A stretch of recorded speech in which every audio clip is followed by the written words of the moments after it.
go. Are you tired of repeating the same mistakes in different situations and relationships? Are you struggling to release what you know no longer supports your well-being? Join us as we deep dive into the world of healing and self-discovery with Liliana, a remarkable life doula who helps individuals break free from repeating patterns and unlock their true potential for wellness. Prepare to be inspired and empowered as we explore the transformative power of art therapy, psychology, energy healing, and ancient folk traditions. Welcome back to Happiness on Tap podcast. I am very excited about our guest today. She comes highly recommended, and I look forward to this conversation. Today, I'm talking with Liliana Rondon. Liliana helps people heal repeating patterns and uncover hidden blocks to wellness. She is described as a life doula by her clients, trained in art therapy, psychology, Reiki, crystal energy, animal spirit guidance, wellness herbalism, and folk healing traditions. Liliana uses I'm going to mess it up. I knew it. Clairsentience, claircognizance, and direct guidance from multidimensional energy fields to facilitate and support healing. Liliana is a healer and artisan of Jaguarina Apothecary, a purveyor of healing art, crystal, herbal, and energetically activated products and services for your well-being. Thank you for joining us for Healing Repeating Patterns, Uncovering Hidden Blocks to Wellness. Hello, Liliana. Thank you so much for joining me. How are you today? I'm doing wonderful, and thank you so much for having me today. I'm so excited. I'm excited, and I am honored for this episode. I can't wait, so let's get started. Liliana, can you tell us just a little about what you do and how people can benefit from coming to you for your amazing services? So what I do is, like you mentioned, I help people uncover the hidden blocks to wellness and heal repeating patterns. So I think it's fair to say that I'm not the right person for everyone, but I'm exactly the right person for people at a particular period or part of their healing journey. So I work really well, and I really enjoy working with people that have been actively engaged in their healing process and have tried different things and continuously get frustrated at arriving at the same place. Right? Like what is the thing that you're missing? What's the nuance or the underlying thing that you keep missing, that you keep arriving at the same place? A little bit different intensity, or it looks a little bit different, but always the same thing. And you can't quite put your finger on it. So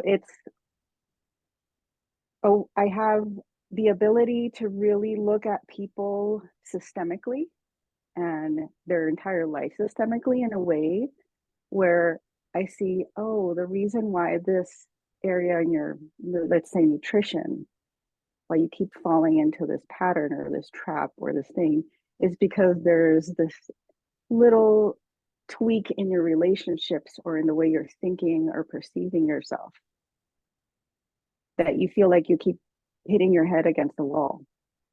But it's not about nutrition at all. It's about something else.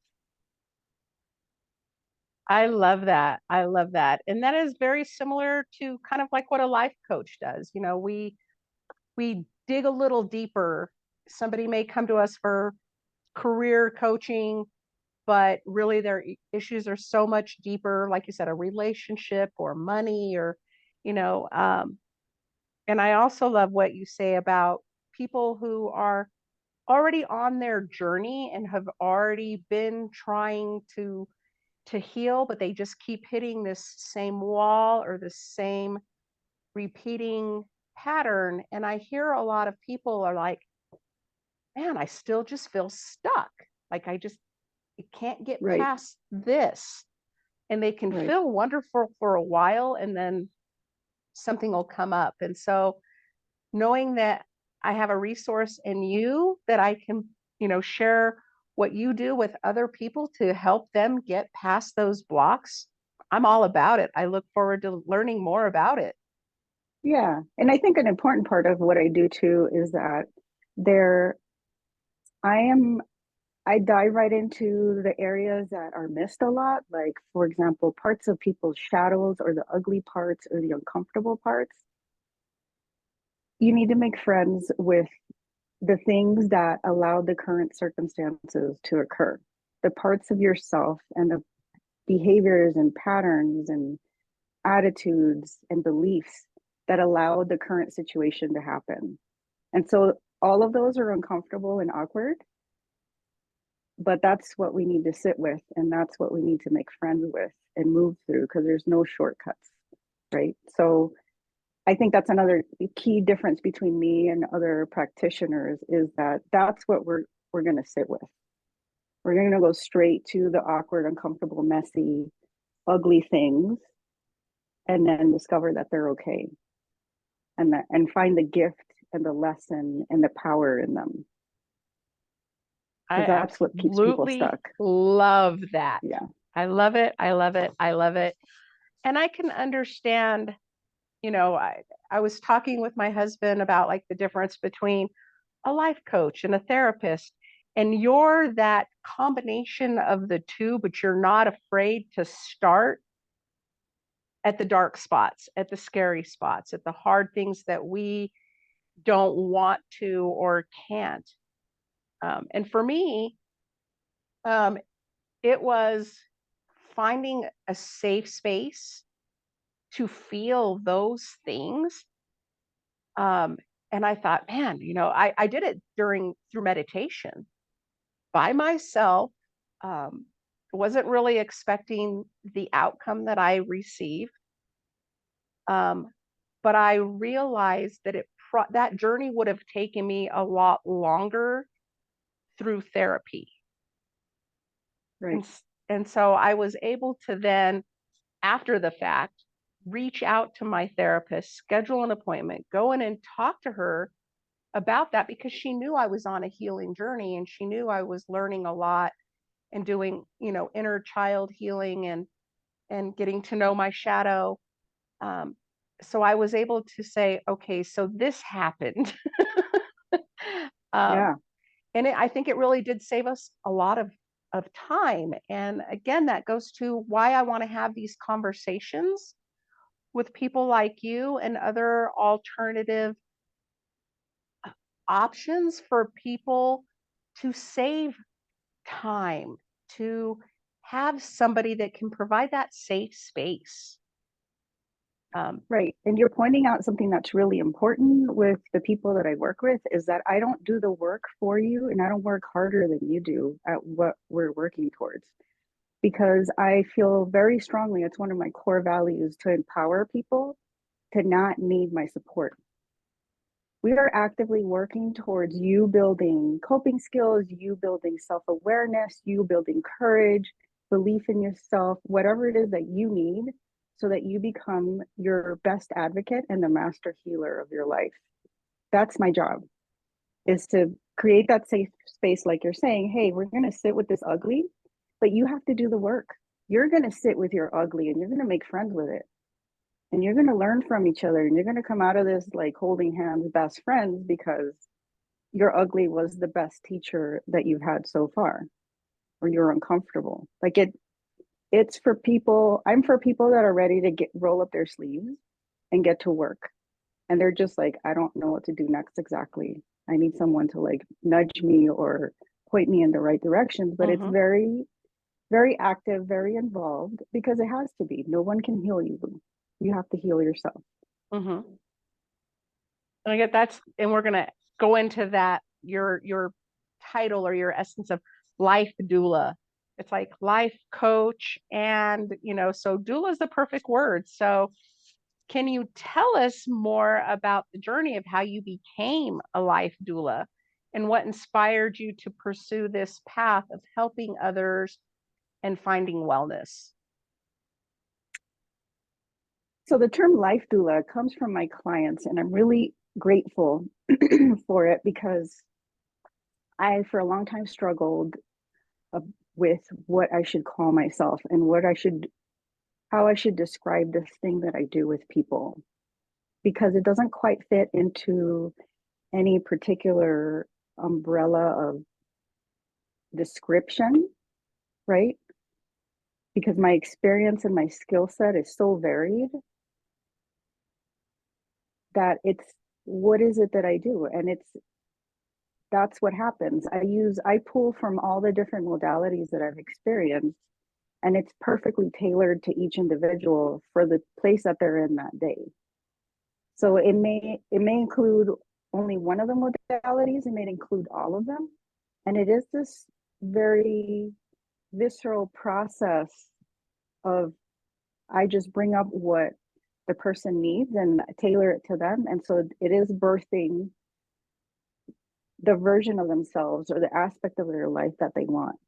And it's a continuous process.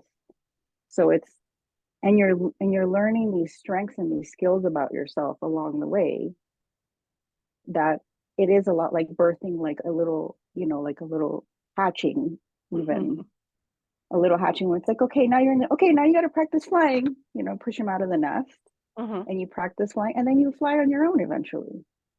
So it's a way of bringing all these things in, and also using and leveraging my ability to tap into the energetic field. And if there's any of your guides that come through, they'll come through and I help give them a voice, so that you learn to connect with your guidance.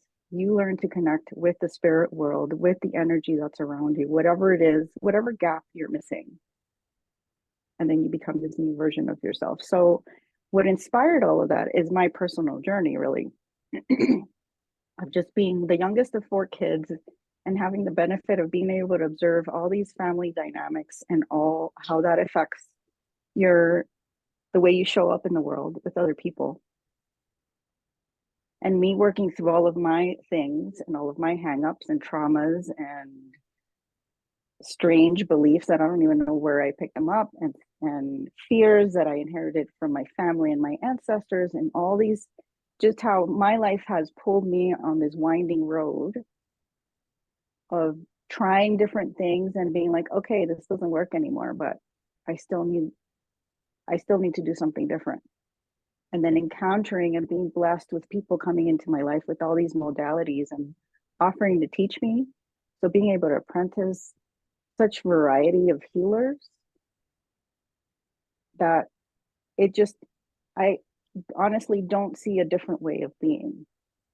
Like, of course, this is what I have to do. How can I be so blessed to learn so much and receive so much and not immediately turn around and help other people do this? Why else would I have this life that I've had that's been like a combination of blessings and like hardships, right? So why do I have this weird insight? Why do I have this strange skill set and this ability to tap into energies and see things that are really obvious to me, but they're not obvious to the person that's in front of me, because if it was, they wouldn't be telling me about it, right? Like, what's that for, and why does that happen to me? Because it doesn't happen to everybody. So it's been a natural blossoming and progression. Like, that's why I'm here. And anytime I try to do something different, it doesn't turn out very well. So I love it. I love all of what you said. And talking about your journey and how you've had to go through these things to build your path. And now you're able to share, which is what we do, as coaches, as other people that are in service to others. If we're not sharing how these things transformed our lives, then we're just sharing education that could be out of a book. But when we come in our authentic self and share the journey in which it took us to get where we are, then we provide other people not only with our story, but with permission to see that they're not alone, that it's not just them, that somebody else experienced these things and came out the other side, or somebody else is experiencing these things and they're on a journey. And then to also be able to share all the people who have helped us get there. And that's what I love about what I do. And that's what gets me excited every day, is to put these connections together to provide people this beautiful, colorful toolbox of different modalities that can help us get through the everyday, the life challenges, the hardships, or just the days where it's just hard and heavy. When we remember what we have in our toolbox, or that we know we can reach out to the person who can help us with that, I mean, the empowerment is unlimited. It is unlimited. And I love doing that as well, because like I said in the beginning, I'm not the right person for everybody at every part of the journey. And that's true of every modality and every practitioner that you encounter. And it's magical and wonderful that it's that way, right? That we can find different people and different modalities that help us at every single step of the crazy journey that we're on. And that we can turn around and be like, oh, you know what really helped me that one time, that I was this person or this type of thing. You should check that out. And that I can send people, like I have my own team of healers that I go to for different things, and I recommend them out. And I really encourage people to look at this as a journey. You know, if you have trauma or you have this pattern that you've been repeating, it's a journey.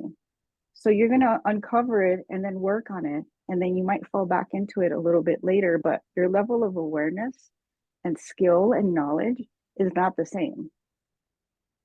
So you're going to overcome it quickly or learn even more from it. It's like, how interesting that this other thing that I tend to do over here in my work relationships, look how that affects my personal relationships. How interesting. Mm-hmm. I wouldn't have realized that 6 months ago, but now I do.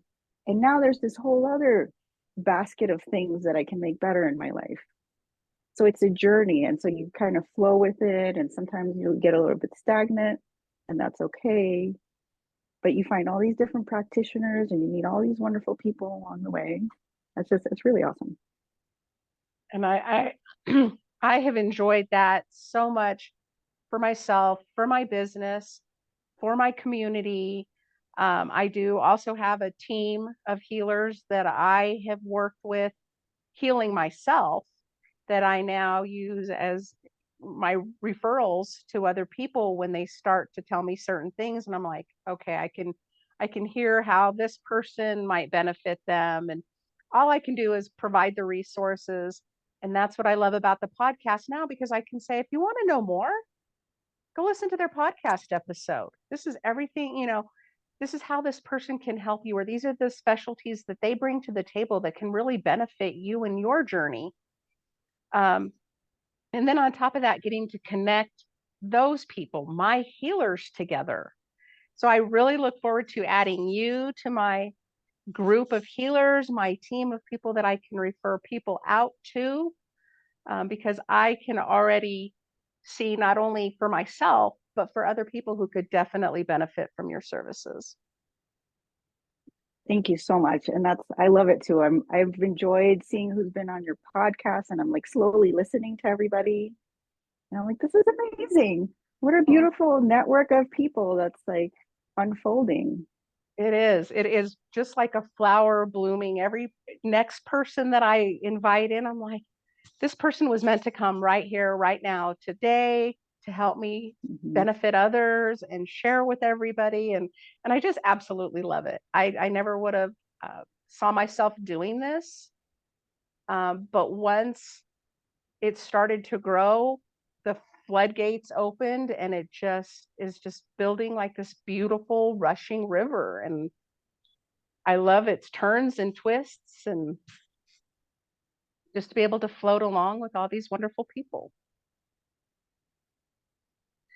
So you have a diverse range of skills and training, um, art therapy, psychology, Reiki, crystal energy. Can you explain some of them, and then how you integrate these different modalities into your work with your clients? Yes. So it is a really diverse, and it's kind of strange to put them all together in in the same sentence. When I first wrote that, I was like, wow, that's a lot. And it comes together so seamlessly and so naturally because I just shift from one to the other. So I have a master's in art therapy and a bachelor's in psychology. So I worked in a psychiatric hospital for over 10 years. So this really solid foundation of like clinical skills and clinical knowledge and working on treatment teams, and that includes, psychiatric medication and and other things. So I'm really grateful for that because I was exposed to the full spectrum of nearly everything that is labeled in the DSM-5, I think it is now, Mm-hmm. very early. But I was always an art therapist. So I was always in constant practice of integrating things that don't seem to go together into something that would help the person sitting in front of me. So a lot of that, what people experience current day from that is feeling very safe and comfortable in our sessions, knowing that my boundaries are very clear. And I think that's very comforting to people, and it helps them feel safe because they know what to expect. They know that they can like kind of open up a can of worms and get a little bit unhinged, and it's going to be okay. And that has been really helpful in doing energy work with people, for example, because it's Reiki and other energy modalities that I've learned along the way and that have just come through from my ancestors. And so that affects people differently. It may affect you physically. It may affect you like all of a sudden you have this floating emotions, like what we loosened up anger that you're carrying in your cells from your ancestors' trauma. Right. And so now you're like, what is this? I'm like thinking different and I'm feeling different and I'm having weird dreams. And when people's psychic abilities start to open up, and they're like, oh, great. So now I'm hearing things and I'm seeing things and I'm getting these really strong visceral body sensations. And what the hell is that about? Like, what's going on? So the variety of modalities that I use allows me to jump in and be like, okay, so what would be most helpful for you right now is emotion regulation skills. Let's practice these two. And we're going to learn them today and you're taking them home. Or what would be super helpful is a physiological sigh to reset your nervous system. Cool.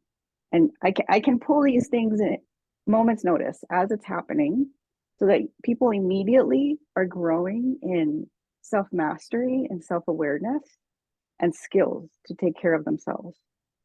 So that as you're getting into this muck that you've been carrying around, you're also able to be like, oh, I'm also learning. I can handle it. It's, I'm a little uncomfortable or a lot uncomfortable. I'm scared. I don't know what's going on, but it's going to be okay because I'm already learning new skills. And if I don't know what they are, I can like pull all these things in. Like, I share this with every teacher that will listen to me. It's such a simple thing to use with anybody that has a hard time focusing or gets ungrounded or unstuck, is having a piece of paper with a circle drawn on it. And you just fill the circle with color. If all you have is a pen, then use a pen. Fill the circle with color. And there is something that happens in your brain with staying in the circle and filling it in that grounds you and focuses you. And so there's research that was done with kids with ADHD.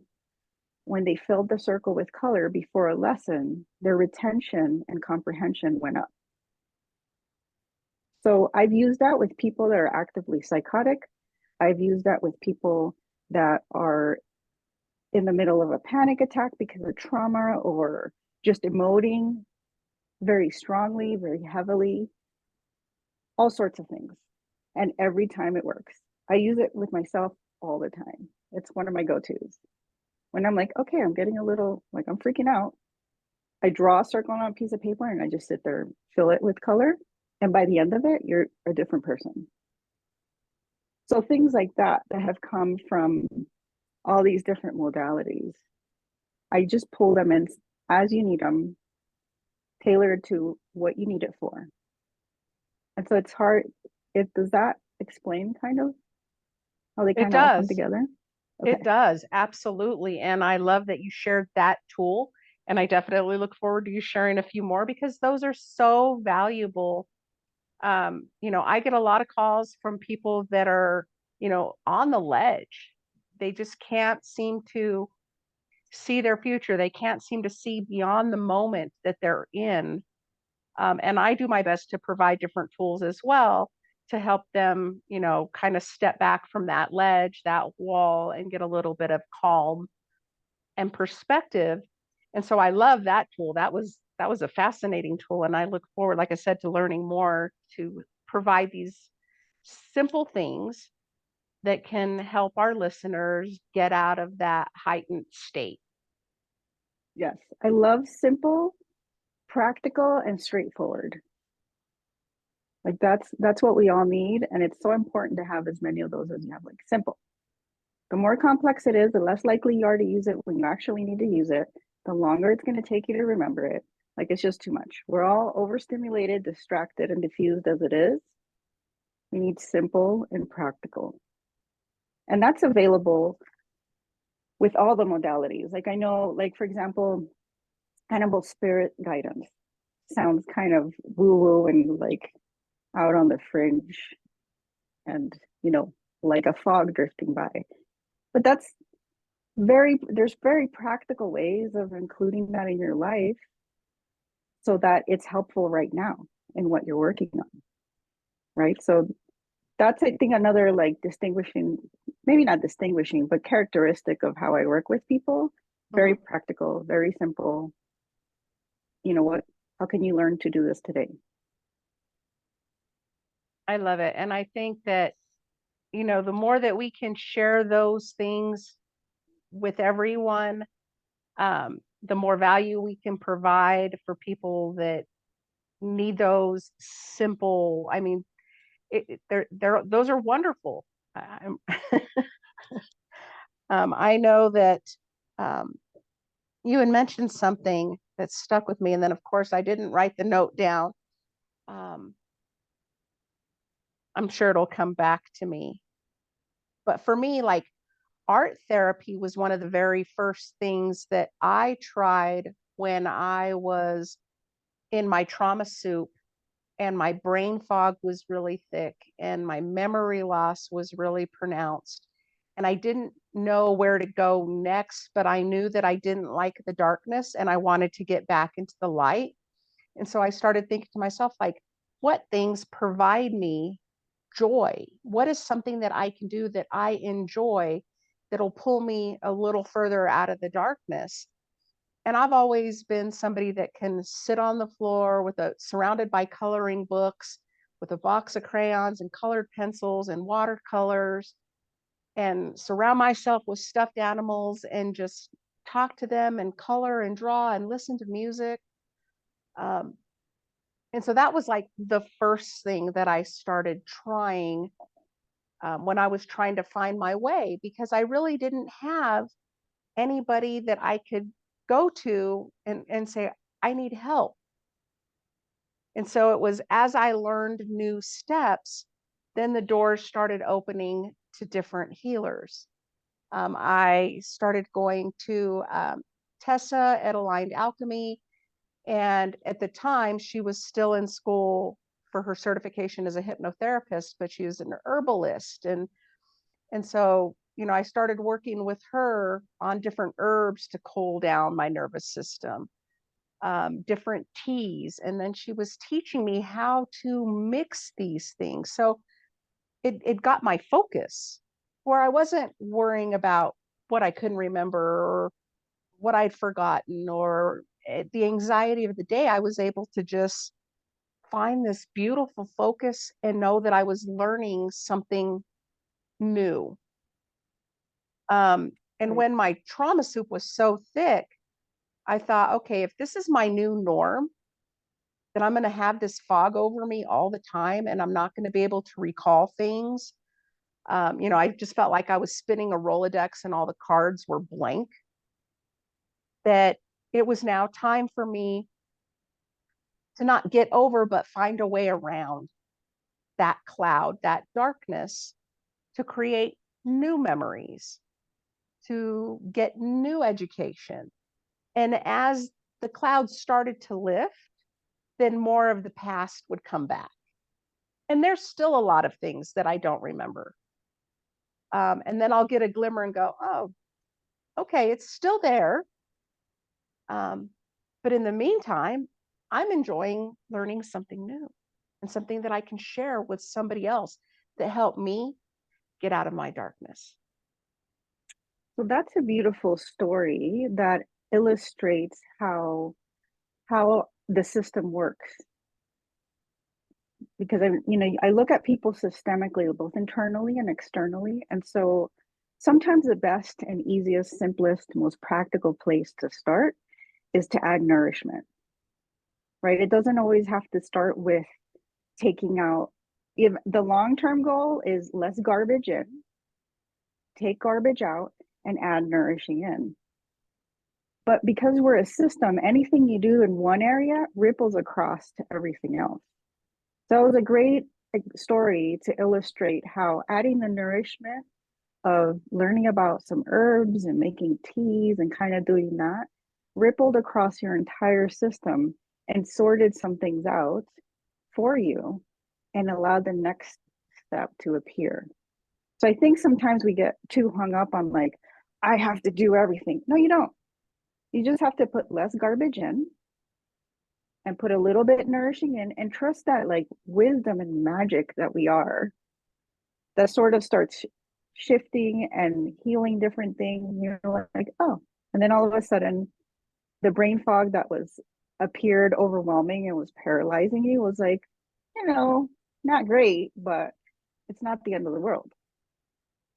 Like it opened up this space because it nourished your system.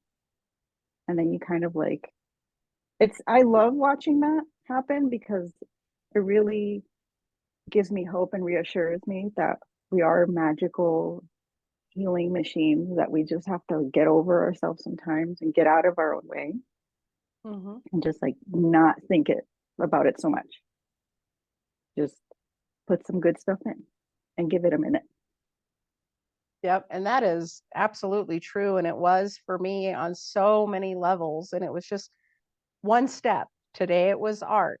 Tomorrow it may be 5 minutes of meditation. The next day it was something else. I did a lot of rope work on mannequins. So I was very focused on the touch of the rope, the smell of the rope, the pull of the rope. And I was able to take control of my emotions, take control of what I was learning, and building confidence, because my confidence, when my brain fog was really heavy, my confidence was very low. Right. Because I was second guessing myself. It was at the time when I was considering going to school for my certification as a health and life coach, was how am I going to remember nutrition all over again? How am I going to remember all of these new modalities that I'm learning to share with others? I'm going to have to, have binders and books and notes and have to refer back to things. And how am I going to do this? It's so much information. I'm 50. My brain is old. I'm tired. The brain fog was thick. But each day when I would do something new, that fog would lift. Mm-hmm. And also, as I was healing some of my trauma response, those things were helping me identify my triggers and remembering the tools that I had in my toolbox. So it wasn't just, peaking in this trauma and letting it crash me and staying lost in the moment. But it was like, okay, I have friends, I have advisors, I have tools, I know what I need to do. And each time those triggers got less and less and less because I was learning how to get familiar with them and how to help get myself out of it. Yeah, that's exactly right. And I have to say, I really appreciate this conversation that we're having because I think it's important for people to show their humanness, right? Part of empowering people to and helping them realize that they're their own best advocate and that they are the master healer of their life is to see that the practitioners that are supporting them are also human, and that it is I think it's important when you're on this side of it, of like, I'm providing a service to help people heal and support them, that they don't need all the details all the time, but they need to see that I'm human and that it is a journey. I am practicing what I preach. I have baggage and I'm self-aware. And so I'm like, oh, I can't work with this certain type of thing for right now because I'm working on that. That's coming up in my life, and that's okay. So when I was in the very beginning, when I was in the very clinical, very strict sort of setting, that was one of the problems that I saw and why I kind of went away from that and haven't worked in that kind of system since, is because it didn't allow the healers to heal, and it didn't give them the room to be human beings. We're all human beings. We all have bad days, and it's okay. That doesn't mean that we don't have the experience or the skill set or the ability to help other people. We can keep working, but just know where your limits are. Take care of yourself properly, like you would want your clients to take care of themselves. Like, change your schedule if you need a day to rest. You're just being human. You can cry, you can do all these things, but that's so important for us to support each other with. And we mentioned about this group of people and kind of what you're building. I think that's an important part of what you're building too, is sort of this network of people that we're all okay being human. And we all openly talk about and admit that we have our own team of practitioners that we go to so that we can continuously become the best versions of ourselves that we can. Well, that's kind of awesome. Yeah, that's what I enjoy about it as well, is to be able to share like something I'm going through or have gone through. I had one not too long ago where I would have thought I was as happy and blissful and excited as I could be in a moment. And I was practicing gratitude while in the shower. And all of a sudden, I was overwhelmed with some of my baggage, some stuff that I hadn't worked on yet. And I thought, man, I'm working on this and I'm working on this and I'm working. Oh yeah, I haven't addressed that, and it came up unexpectedly, and I had to, it was so heavy and so thick that I had to shut off the water. I had to get out of the shower, and the first thing I did was reached out to the person I knew that could help me and schedule an appointment, even though I knew it was going to be a little bit of time before I could get in and work with her. She was like, okay, are you okay in this moment? And I'm like, I'm okay in this moment. I know I have the tools in my toolbox, but I also know that I require your guidance to help me work through these things in a safe space. And so that alone, just scheduling the appointment helped put me at a calmer place because, again, I took control of something that felt out of control. So I like to share that, with other people that says, yeah, I'm still on this journey. I am still working on these things. These are the things I know about myself. These are the things I'm still learning. And these are the people who have helped me take care of these things, help me learn more about myself in a safe space. So again, I thank you. I look forward to working with you, to have you as part of my team. Oh, I'm so excited. Can you share a success story of a client that you've worked with where they've experienced just a tremendous breakthrough in their healing journey from your guidance?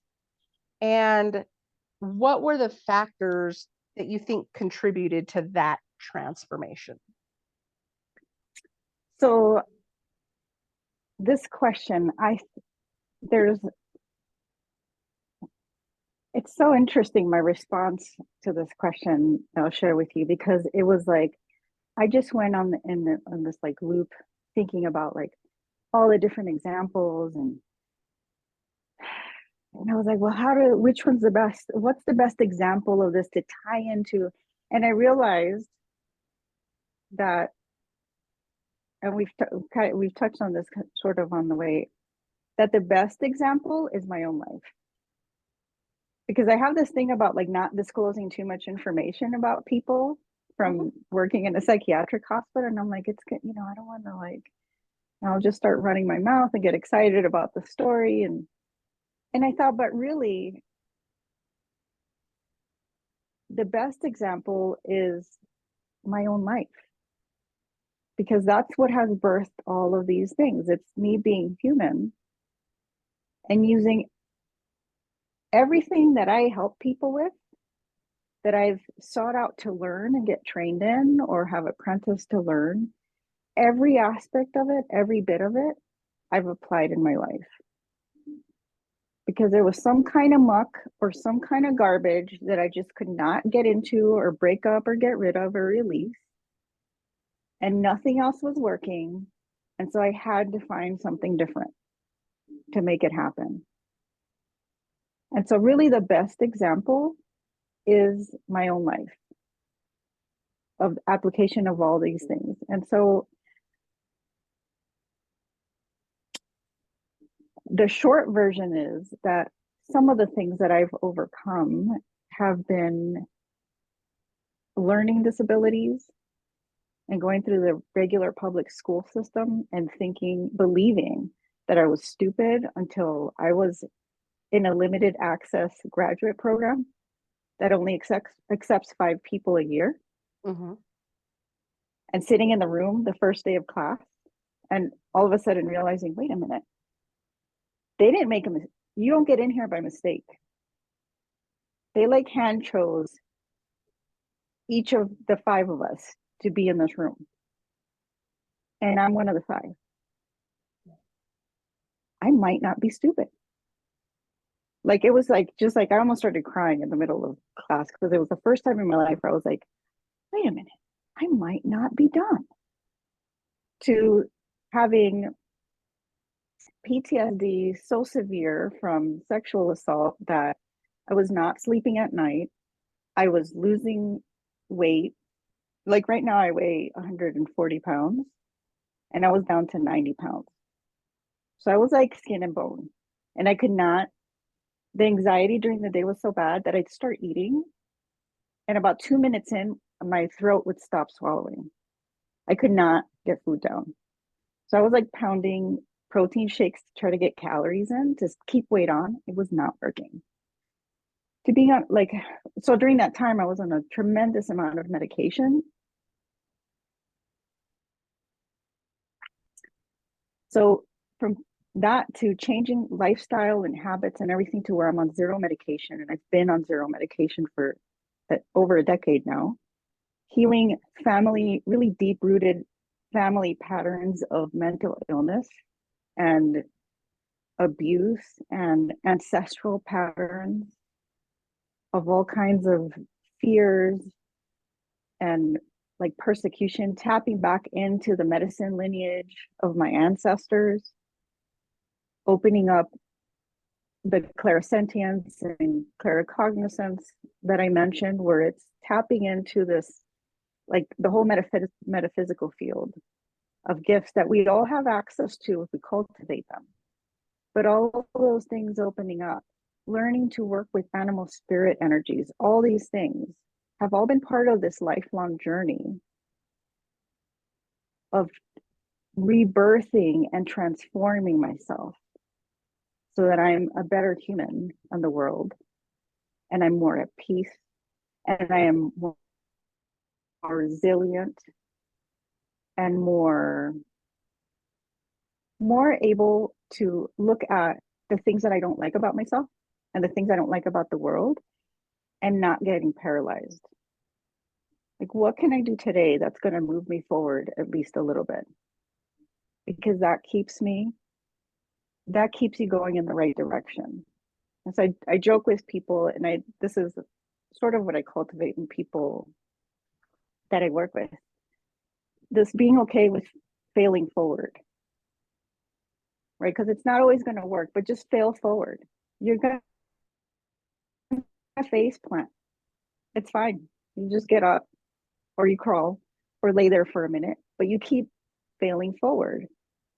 And then you develop resilience and tenacity, and this, maybe grit is another good word to use to describe it, where that's the major transformation that happens for everyone, where you become a creative problem solver, so that it doesn't matter what it is that you're addressing in the future, what you're trying to change, you have this underlying skill set and resiliency and grit that's going to get you through it. And it's going to keep your heart soft and your mind open to learning and be like, oh, I get it. I just need to learn something new. So I think maybe that's the biggest transformation that you see in all the stories. Like, the modalities look different, the length of time looks different, the initial problem is different, but the end result is always this like beautiful mindset and heart set that you become habit. And so you respond in that way instead of reacting. Oh man, that was the perfect answer to that question. I thank you so much for your vulnerability and for sharing those things about yourself and the things that have happened in your past, and what you have gone through and worked through, and the changes and all of it, because we're all messy. And I think we are, like you said, probably the best answer for our success, or for a success story, is our own success. And so I really appreciate everything that you shared, and how you answered that question, because that really is the best core answer I could have asked for.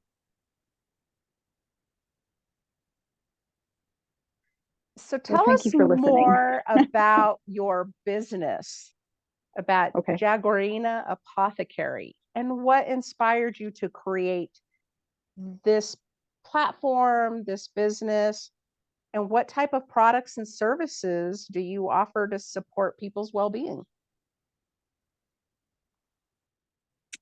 So Jaguarina, the name Jaguarina, is a way of honoring my Venezuelan ancestors, and the medicine that they've passed down to me through my parents. Because there's an indigenous name for Jaguar, and it's a lineage of medicine people that work with Jaguar Spirit in a very particular way, and it's kind of magical. And so that came up on this journey when I was really trying to reconnect to my spiritual lineage, my celestial lineage, my actual bloodline, because my family moved from Venezuela to the United States when I was like 6. So I met some of my family, not all of it, And so for a long time, I felt very disconnected. I had gaps in the family stories that people will typically hear just because you're around your cousins and your aunties and great grandparents. I've heard snippets of them. So as an adult, when I started actively seeking that out, I would start hearing more bits of the stories. Like I started when I was apprenticing a forager. And I was like telling my mom about it. She's like, "Oh, your great grandmother used to carry a machete around, and she would go into the woods and cut her own firewood into her 90s because she cooked over an open fire her whole life." Well, that's the first time I heard that story. Like what, so I started hearing all these bits of information and I started digging and I started asking spirit to connect me and show me this like heritage that I have. And it led me to that. And it's super magical. And so I wanted to honor that in a way that was respectful and not use the indigenous word for it because there's power in words. So my version is Jaguarina. And then I realized my entire life I've had an affinity with jaguars. Like I dressed up like a jaguar for Halloween like 8 years in a row when I was a kid. And I was like, wow, it's been in my face my whole life. And I just did not connect the dots. And so it made sense because I'm very quiet and sort of I behave a lot like a jaguar. And it surprises people in my work how unconventional and how direct I can be. Like, you've been looking at the stuff and we're dancing around it and doing all these things. Well, we're gonna get it and we're gonna do the work and it's gonna get done. So I come at things very unconventionally sometimes and very direct in a very powerful way, a lot like how jaguars hunt. Right. So that's one of the reasons. And also it all of a sudden made sense to me that what I am is an apothecary. Right. The traditional use of apothecary was it was a place where you got met like a remedy from a doctor or something, and you went to this person that had all the tools and all the herbs and would either say, here, this is what you need to make it. This is how you make it. Go make it. Or they would make it for you. And then that's now more modern terms. It's used as a store, basically, that has a variety of things. But that's when it first made sense to me that that's who I am. I'm an apothecarian. I have this variety of skills and tools that I use. And that's what happens when someone comes to me, and that's what I offer. It's a combination of products, of services, of teaching. I do workshops where I teach people to make their own medicine. I'm going to You pause froze us up for a second. Yep. Okay, I think it came back. You were in the middle of describing apothecary. I don't know how because it was kind of freezing and jumping on my side, but sometimes I get surprised and it doesn't show up on the recording. So you were explaining about people coming to an apothecary for products or services and how it works for how it came to you, that this is the fit for you. Right. So an apothecary, the traditional use was a place that you went with a prescription from a healer or a doctor. And it was a shop that had a trained person in it in medicine making. And so you would get the supplies and tools to either make the medicine yourself or they would combine it and make it for you. In more modern times, the word's used as a store basically that has a variety of stuff. So in that search, when Jaguarina came to me and I had that connection, I really started looking at the variety of things that I offer to people. I realized that that's what I was truly, and that made sense. I'm an apothecary. I have a variety of skill sets, and my workshops and classes teach people to connect with their animal spirit. It teaches them medicine making, like the basics. It teaches them different skills like breathing, or, you know, whatever it is that I separate them out. And I basically, what I do in individual sessions, I kind of do little like bite-sized versions of them.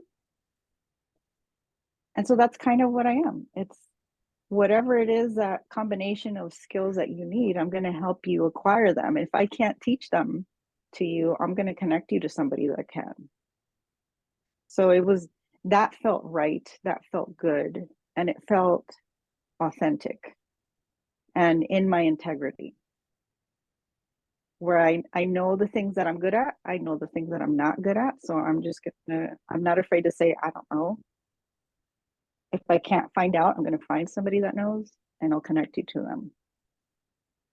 So what that looks like now is that I have an assortment of products, from like tooth powder to bath bombs to fermented garlic or herbal infused apple cider vinegar or tinctures, different things. And also energetically charged and activated crystal necklaces. And I do bundles for people. And they're available in some stores, but I make everything in small batches with particular intentions and energies. So the bath bombs are like delightful, and they smell amazing, and they're pretty because I use my artwork on the packaging. But you will feel the energetic shift when you soak in them, because they're made with intention. I don't make anything if I'm in a bad mood or tired, because that's the vibration that I'm putting into it, and I'm just not going to do it. The crystal necklaces are the same. So everything is medicine in some way for some part of your system. I have it listed here as a term that I really like: healer made herbal and crystal wellness products. Like that is a beautiful way to describe what you've just described. Everything is made with intention. You from like you said, the design, your artwork, to the products that are in it, to the energy that you infuse it with. So I love it. I love it. Yeah, and even the packaging sort of has like has that sort of intention, where I have some of like the aromatherapy roll-on oils in my art prints come in what looks like a plastic sleeve, because I love that like crisp, crunchy sound of like getting a treat. But they're made out of plants, so it'll compost in the trash. Nice. So every part of everything like has been thought through. Like, okay, you know, I can't put this much plastic into the world. It's only like 2 cents more per bag to package it in something that's just going to decompose on its own.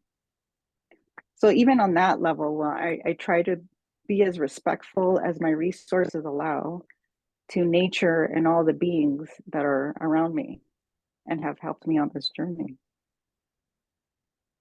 I love that. I love that a lot. Because I think, you see people who are selling crystals or stones, and they're buying them in bulk. The intention isn't there, the purity isn't there, the respectfulness for nature. I mean, none of that just seems to be there. They're just buying it in bulk, and they're packaging it up, or it's in a bin, and it's up for sale. And I love how you have gone that extra step to really infuse it with you and your skills and your knowledge and all of it. Yeah, and I hope that one of the things that people connect sort of from me doing that is that all of these things are beings in their own way, even when we don't understand it or believe it. Like the sun is going to rise every day, whether you believe it or not, right? It's gonna. So in the same way, crystals have their own like personality. Plants have their own personality. So even if I don't fully understand it or can't wrap my human brain around it, they're their own beings. And so they are willing to provide their healing and medicine to us. The least we could do is acknowledge it and try to understand and be grateful. that, you know, I bought this rock and this stuff shifted in my life, and I'm not really sure how it happened, but you know, I'm gonna put it in I crochet little sweaters for my spheres and things. Hmm. I'm like, I don't know if it matters because you're a rock, but it looks cozy. So doing things like that, like just acknowledging like there's this big, wonderful existence beyond my human brain that I'm probably never going to understand, but I could just be less of a jerk, And if at it least. can elicit curiosity to where we then take the time to learn more about that, then that's the beauty of it. It builds that Mhm. understanding and maybe even increases additional curiosity to keep learning more and keep learning more. So that's really beautiful. I want to switch over and talk about some of those tools and different approaches and concepts that you use to help people with hidden blocks or common patterns and obstacles.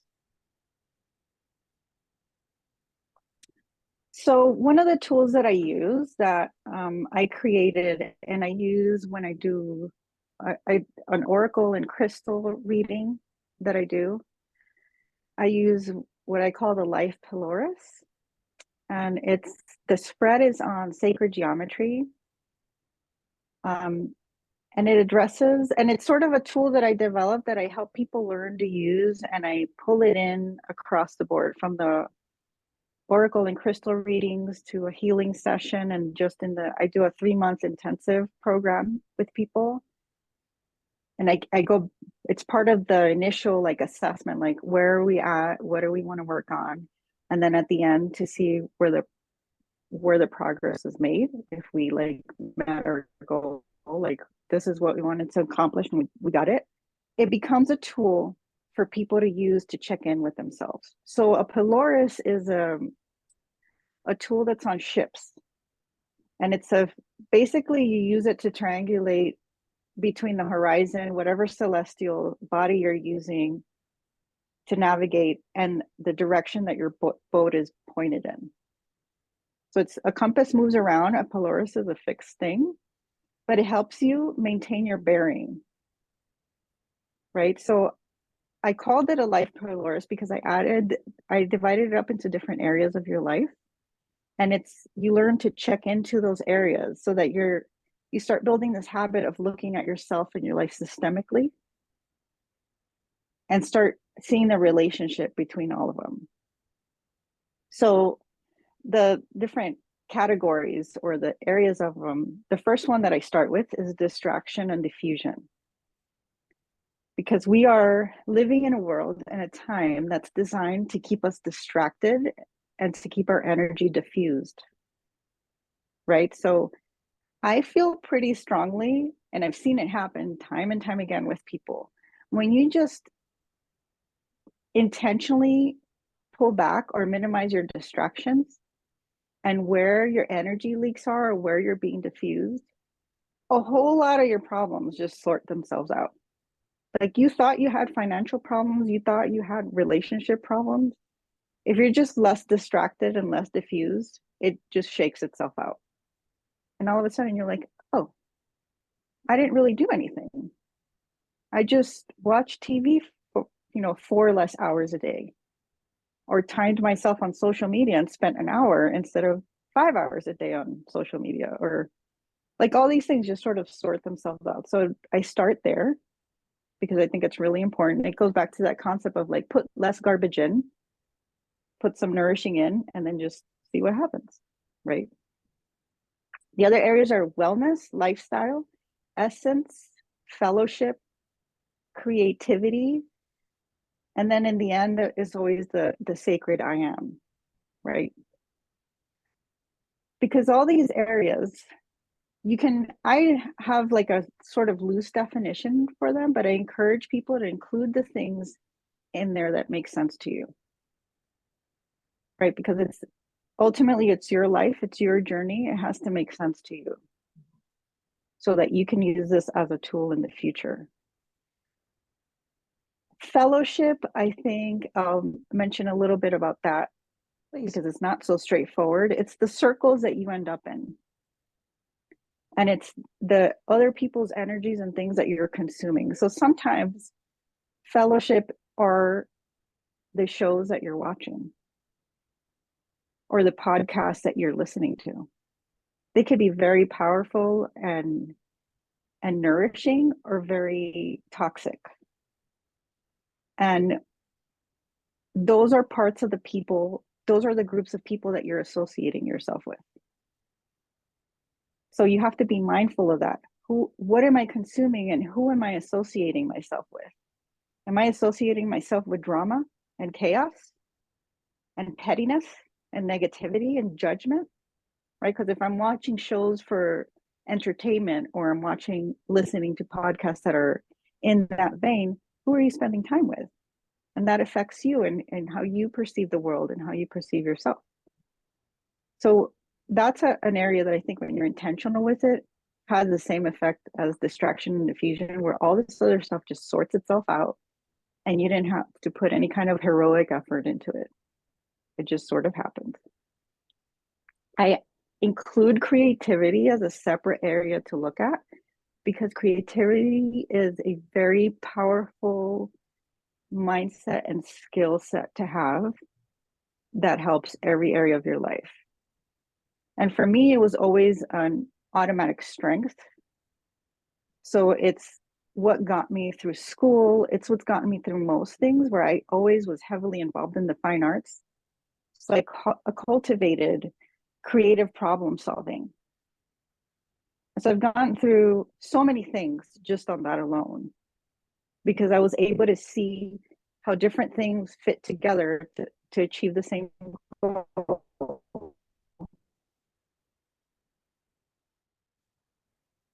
Kind of froze again.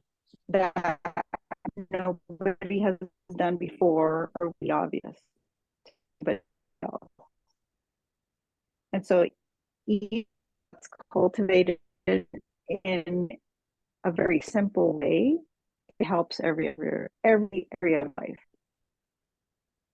I'm going to hit pause for 1 second, see if we can't get it to unfreeze, because I'm really enjoying this topic of conversation, but you are completely frozen on my screen.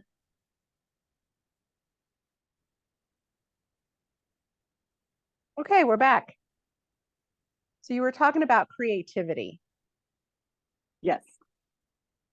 So creativity is important to me, and I include it as a particular thing that we talk about and in my readings and in the Pelorus, because creativity cultivates a really important skill set and mindset that helps people in all areas of their life. There's a lot of things that I've overcome in life because of my involvement in fine arts. I always cultivated creative problem solving. And so I've always been able to come up against situations that seemed like there was no way out. And I'm able to put things together that don't seem to go together and find alternate routes to the same destination, essentially. So that's something that if you cultivate it with something like building a little city out of popsicle sticks and glitter, right? You're being silly and you're having fun and you're doing something. But while you're doing it, your resilience against failure goes up. Your frustration tolerance goes up. You're not devastated, or your feelings don't get hurt when the glue didn't stick and it fell apart an hour after you put it together because it's just popsicle sticks and glitter. Then you think, oh, maybe if I use a combination of tape and glue. Like there's all these things, this way of thinking, this way of perceiving, this way of handling disappointment all improves, and that without you doing anything additional transfers over to all areas of your life. So how much more resilient are you going to be in a job you hate, or starting a business, or dealing with trauma, when you have that kind of loose, not loose, lighthearted approach to problems, and being okay with doing things a different way than anybody else is doing it. Right? So there's all these wonderful things that happen with creativity that just, again, sort of solve a lot of your problems and you didn't even realize how it happened. So I include that and I encourage that. And then I also include the sacred I am, because that is all belief systems since the beginning, since humans have been trying to talk to each other, try to talk about it. And it's this kind of elusive thing, sort of, that's hard to describe, and there's all kinds of names for it, and but we've all experienced it at some point. It's that space where we know with more certainty than anything else that we've ever known that we're all connected and it's all okay. Right? Like that's, we all the belief systems, all the religions, everything, all the practices strive to get to that place and stay in that place, which we can't because we're having a human experience. But the easiest, one of the simplest ways that I love to get myself, my brain at least, to that space where I can connect is to ask yourself who's observing or who's talking. Ooh. Like who is making this mouth move so that it makes these sounds right now? I am. It's I am. It's that sacred I am that's connected to everything eternal, unchanging, unaffected. So in the worst of your storms, in the middle of like total chaos and mayhem, who's observing this chaos and mayhem? Who's having these emotions right now? This like, I'm gonna burn the building now. Who's having that emotion? And all of a sudden the volume goes down and you're like, okay, I'm just angry. Why am I angry? Oh, because this, and this happened. Is that worth being like, it instantly shifts you into that space where you're like, okay, stop being crazy. I'm not dying. What am I going to do next? So looking at that, and I could maybe send you the image of that we can share. Yeah, I would love Because that. I use that in so many different ways and help people learn to use that. And then the oracle and the crystal reading is to intuitively connect to information for that. So each area we pull a card that's like putting a flashlight on that area to see what information comes through that would be helpful for you to move forward if you want to. And then the crystal is the anchor to that energy or the vibration that's going to assist you with that. And then, is there another part to the question that I'm forgetting to answer? No, actually, we were just talking about, how you utilize your services to kind of help people. And you definitely answered those questions with the way that you explain them. A couple of them really stuck out to me. The distraction and diffusion. I think everyone can use to step back to limit those distractions, because it's where we put our energy, and that's who we are. That's where that's how we feel. So if we're distracted by what's on TV, or like you said, even a podcast, if you're listening to something that's negative and not serving you, it's going to pull you into that negative place. But if you're listening to something that's uplifting, providing you education, helping you, serving you so that you can serve others, then you're where you want to be, and you surround yourself with that energy, and you don't welcome the rest in. And that has been um, big for me, not in that I have a lot of negative distraction, but when I was in my trauma soup and I quit my job of 13 years and was home all day, it was in the early days of the pandemic. So the news was on all the time, and it was telling me how I was supposed to think and feel, and providing that level of fear that I couldn't seem to escape. So it was making it darker and darker for me. And my husband really surrounds himself with news. That's his thing. I can't change that. But it doesn't seem that it affects him the same way that it affects me. Like any negative news, talking about the crime in our city, talking about the pandemic, talking about the wars going on, all of that physically affects me, mentally affects me, emotionally affects me. And it was so bad at that time that I feared leaving my house for something like going to the gas station to put gas in my car. I was fearing somebody coming in and robbing the gas station, or, I didn't want to go into a bank for the same fear. And it was bad. It was so bad that I couldn't even consider applying for a job because my sense of security was gone. And so when I saw a job that I really wanted, that fear and overwhelm that I had been hearing day in and day out overtook my desire, my want to have this job, because I feared who might come in early in the morning when it was just me alone in this location. And so when I finally committed to not wanting to coach from home virtually, knowing that I best serve people in person and I'm best served by people in person, that I had to find a place that provided me that sense of security back before I could even think about leaving my home.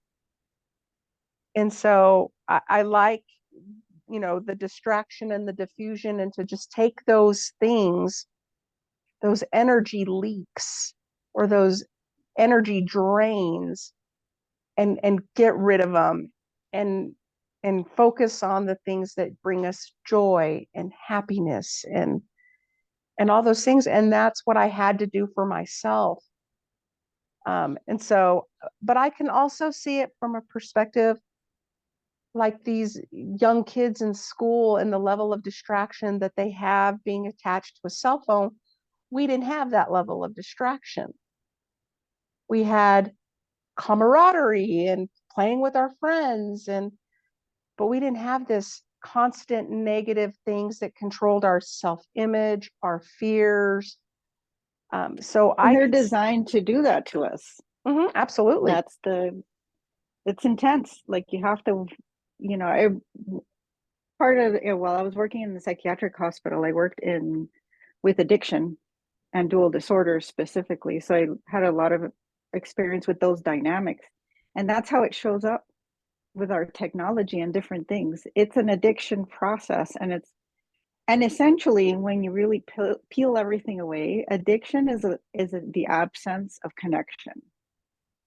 Like it gets real layered and messy and convoluted, and it's just like a ball of yarn that's all knotted up, and you're like, ugh, like where do I even begin? But at its core is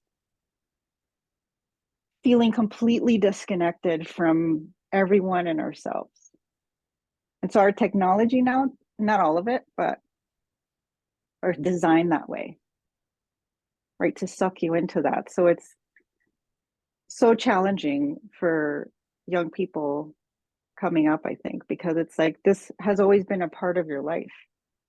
So you never experience the world and interacting with other people this other way. Like I remember calling my friends collect from the mall to let them know that I was there.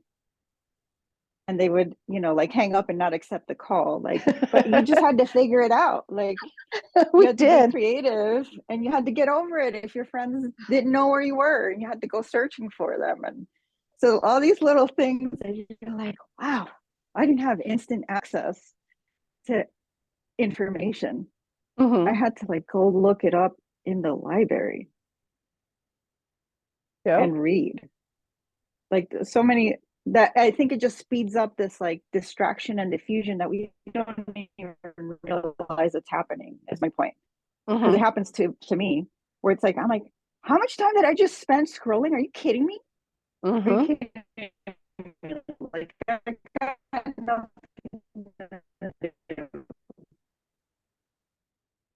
don't know what keeps causing us to freeze, but we are froze. So, let's see. Yeah, I agree with you. It's really important. Okay. I don't know why it keeps happening, but it happens, and this is life, and we just roll through it. That's exactly right. The other one I wanted to talk with, and I'd never heard it described as fellowship. but definitely heard it in terms of you are the sum of the people you spend your most amount of time with. And that was something, again, that as I started my healing journey, I had to realize who in my life were those major negative energy drains that weren't supporting me in my future. They just wanted me to stay who I was to them because I was serving them and their purpose. Right. And so that it was hard. That was a hard journey. It's one that I'm still struggling with now because I had to put up certain walls and have certain boundaries with people for that reason. And now I am in the after effects of those decisions. And I lost someone recently that I had to have a boundary with for that reason. And so I'm struggling with the emotions connected to this was the right decision for me, but it's still very painful. So I'd never It heard is it really called fellowship. painful. Yeah. And it's fellowship because, and it's accidental sometimes. And sometimes we're born into it. And sometimes it's because it's the job you have or the thing that you do that inadvertently puts you with this group of people. And that's absolutely accurate. You are the sum or the average of the people you spend the most time with, whether you like it or not. I don't care what kind of like mental toughness you have or what kind of boundaries you have, you will become the average of the majority of the people that you spend your time with because you're human. And I don't know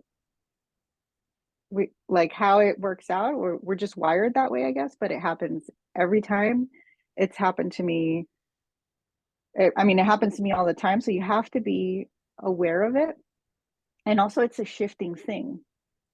So like what you're talking about, you start setting these boundaries and you adjust your boundaries, and there's people that kind of have to not be in your life, or they have to be at an arm's distance. But that changes over time too, because if you're the type of person that's learning and healing and always working on being a better version of yourself, those groups are going to shift also.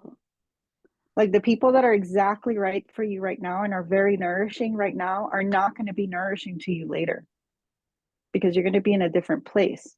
So it doesn't mean that you have to do these like the tough kind of boundaries that we have to set with people sometimes, but it is going to look different in the future, and that's okay. And I think to me, when I've done that with people, that it's like hard and it brings up all this like really intense emotions about it and around it, even though it's the right thing. It's helped me to look at it like a grieving process. Like it's the death of the expectation and the life that it was, the way that it was. Right. So that's why it brings up those strong emotions, and why it's so uncomfortable and hard to stick to it once you've made the decision, is because you're grieving. Even though it was not right and it was not serving you, you're grieving the loss of the way that was to bring in something new. And so to look at it that way, it's almost like it like gives me permission to give myself the time and space to be like, I'm going to be sad about it for 2 days. Because even though they were toxic, I enjoyed that past period of time in some way. It served its purpose. So you got to like you have to go through that letting go process. And then sometimes it's shifted. It happened with my mom where I call it the period of time I put her in deep freeze for 3 months. Because it was just like, I had to write her a letter and like list the unacceptable behaviors when she was in my house. And it was really tough. Like, I know it really hurt her feelings. She stopped talking to me. It was intense. But now our relationship is completely different. And it's a lot healthier, and it's a lot more loving and nourishing. But it was that period of like, okay, I don't think she was aware that that's what was happening, but it was like the period of grieving. Like we had to grieve the relationship we had for 3 months. And then we allowed the new relationship to emerge. So sometimes it looks like that. And I really appreciate that we're having this conversation because I know I needed it. And it really, for me, yeah, it was that giving myself time to grieve, because it did for a couple of days. I just really needed to shut down and go inside and look at all those messy things and give myself grace, and understand that for the first time, honestly, 100% for the first time in my life, it was a boundary that I set with someone else that I have never ever done before because I didn't know I could. And it was the healing that gave me permission and told me, it is okay. You can do this. You may not like it. It may not be who you've always been for that person or for other people, but it is a new skill that I was developing as I was learning how to let go at the same time for other people, for other situations. It was all part of the healing journey. But it was the first time that I can honestly say that this was setting a boundary that I never knew I could have, and have a voice and have grace. It was tough. It was tough. That's awesome. Yeah. Probably one of the hardest things I've gone through in my adult years that I'm learning to develop. Yeah, that's awesome. There's so much beauty that comes out of that. So much learning, so much strength, so much grace, so much humility, even. Like things like that are just remind you that you're a human being and that it's okay that you're human. Right. And there's so much strength in that too. I love it. Thank you for sharing that. Thank you. It's been tough, but it has been a strength that I didn't know I had. Yeah. So what kind of advice would you give to somebody who's just starting their healing journey? So I think the most important thing at any time, especially in the beginning, is to not get hung up on any particular thing. Like, don't white knuckle hold anything, right? Be gentle with yourself because it's a journey and it takes whatever time it's going to take. And the speed is going to be different. So be gentle with yourself and just always point yourself in the direction of self-awareness. Like, if nothing else, what could you do today to increase your self-awareness 0.5%? Because that's, I think, one of the core habits, mindsets, heart sets that is required to stay on the path. Even the path is meandering, it's not a straight line by any stretch of the imagination. But to stay on the path, I think, is be gentle with yourself and always try to increase in self-awareness. And that could be as simple as, how am I feeling right now? Like this minute. And just being like, I'm angry, I'm sad, I'm frustrated, I feel paralyzed. Like whatever it is, okay, that's what it is. That's fine. But that starts building this habit and this mindset of like, right now, this is what it is. And I will find my way to the next moment, whatever that's going to look like. And that kind of just keeps you on the way in the, and that tendency to being self-aware and open, I think it's what allows you to recognize the teachers when they come in, the supportive people when they come in, the people that are not right when they come in. All those things come from always leaning into self-awareness and being like, I'm just a human figuring this out. I really love that. For me, one of the things that I learned that I didn't have in my toolbox before was kind of having that daily check-in, that momentary check-in. And at the same time, while I was going through those check-ins and saying, okay, this is how I feel, or this is what's going on right now, I had found Brene Brown and I had started reading her book, Atlas of the Heart, which for me was like a dictionary. Like somebody had come over with an Encyclopedia Britannica set and said, here are the words that can help you have a voice and understanding about how you're feeling so that you can become self-aware. Like, so I could really understand anguish.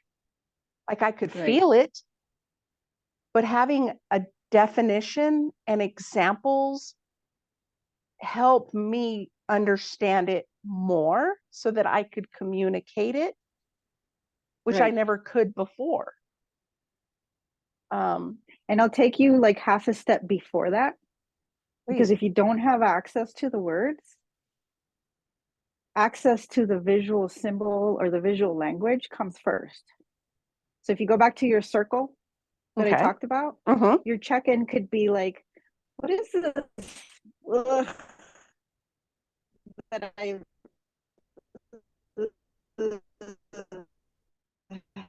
I'm feeling right now. Like, I don't even know all this. Like, is this ever come pick a color to fill in the circle for that thing that you're feeling? That makes a lot of sense. I think we've again froze, and I really liked what you were talking about. Let's see if we can pause again and get it back in line. We're coming up on the end, so there we go. I loved what you were talking about, starting with that circle and the visual representation of the mess. Yes, because then since I mentioned that, that's like the perfect a use for that because you're already inside that circle. So let's say you start, with a scribble and it's a certain color and it doesn't matter. You can end it with filling the circle with color so that it gives you like a container. And then the magical thing about that too is that then you could look at that, whether it's line or color or whatever or shape, and look at it and think about describing that with words. And then that usually leads you into like, okay, now I have a vocabulary to describe this thing Mm-hmm. that I'm feeling. Yeah, So and I found that that might be helpful very, too. very empowering for myself as I was walking my path, was really having that vocabulary. Yeah. Um, so I love that. Um, I think we covered a lot of the services. Um, we talked about your group workshops. Um, you also mentioned that you do some private corporate wellness events and pop-ups. Yes.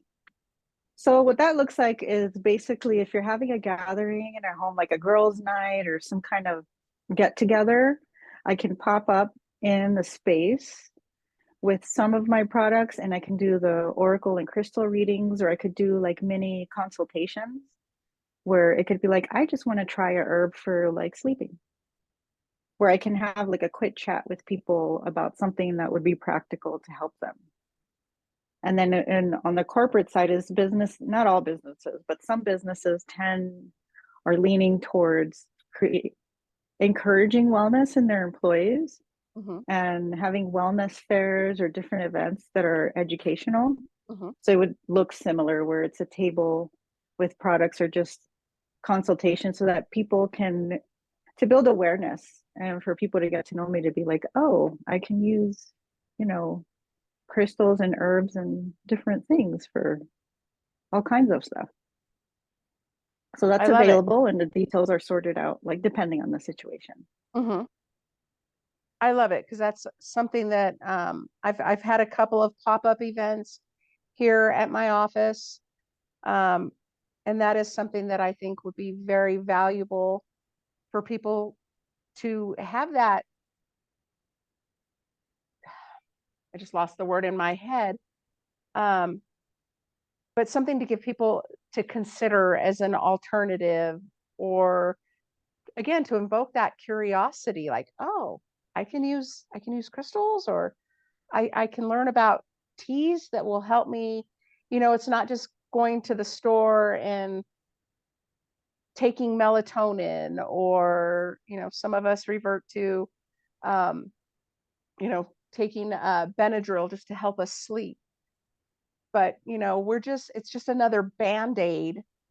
It's a quick fix instead of learning more about our bodies and becoming educated with alternative modalities that are positive. Right. And less intrusive and less prone to toxic side effects. Hmm. Absolutely. So I will definitely keep that information handy as we come into the next year and I start planning a calendar for different events. I would love to have you be a part of that, and That come would be and so talk. fun. Thank you. I would Yeah. love it. I would love it. So real quick, tell us where people can find you, and I will include all of this information in the show notes. So I can be found, I can call or text my number at 505-552-2101. I can be found on social media at jaguarina.info. So it's spelled Jaguar, INA, .info. And you can just message me through Instagram or Facebook. Here in Albuquerque, I can be found at Resident Essentials on Thursdays doing a lunch and learn. That's an hour-long, quick session. The topic varies, but it's always something practical that you learn that you can apply that day. And it goes through it'll shift from like breathing to herbalism to crystals, so all sorts of things. And then I do workshops, on occasionally group classes. And that's basically it. I work individually with people. Um, I do occasionally psychic fairs and different pop-ups like that. So I would say social media and phone call or text are the best ways to reach me. Perfect. Perfect. I will definitely add information about the lunch and learn. I shared out your posts the other day because I think that's something great for people. We're always, if you're going to sit in your car for an hour, or if you're just going to keep on working, or take the time to go and learn something new that is going to benefit your days, your nights, your weeks, your months, your years. So thank you Yeah, for doing that and offering things that people can come and do on a lunch hour. Um, it's so helpful to have something positive to reset. And for me, absolutely. education is probably my favorite way to reset. If I can find a way to learn something in a specific amount of time, it always helps me. Then I get more excited about the next thing I'm going to learn, or sharing that information with somebody else. So thank you very much. I really appreciate your time. It was such a pleasure to get to know more about you. I appreciate your vulnerability and sharing the things that you shared about your story to bring that human element. We are human, we are learning, we are growing. We do have skills, we do have knowledge, we do have education. And I love how you shared your prior experience um, in the medical field, in the psychiatric area, and how you had to learn another way to provide things to people that's outside of the traditional Western medicine referral or prescription. So that is part of what draws me to providing all these wonderful healers and people on my podcast, so that we can be informed about alternative healing avenues. So I appreciate that and your knowledge and your background, because that really helps. It helps me learn more about you and the things that you learned in life to change your future. Yeah. I want to thank you again for your time. It was such a pleasure. I look forward to working with you more. Some of the other things we have coming up together, I appreciate your interest in helping me. So if you enjoyed this interview, make sure you subscribe to my YouTube channel, Finding Resilience with Leanne. Happiness on Tap podcast is available on YouTube and Spotify and wherever you find podcasts. For more information about me, please check out my website, Finding Resilience with Leanne, and be sure to subscribe to my email tribe to impart on a path of self-discovery, empowerment, and overcoming life's challenges. You can also find me out on the socials, Facebook, Instagram, and LinkedIn. So thank you again, Liliana, for your time. I appreciate you, and I look forward to continuing to get to know you more. Yes, thank you so much for your time. Thank I appreciate you. you. Bye.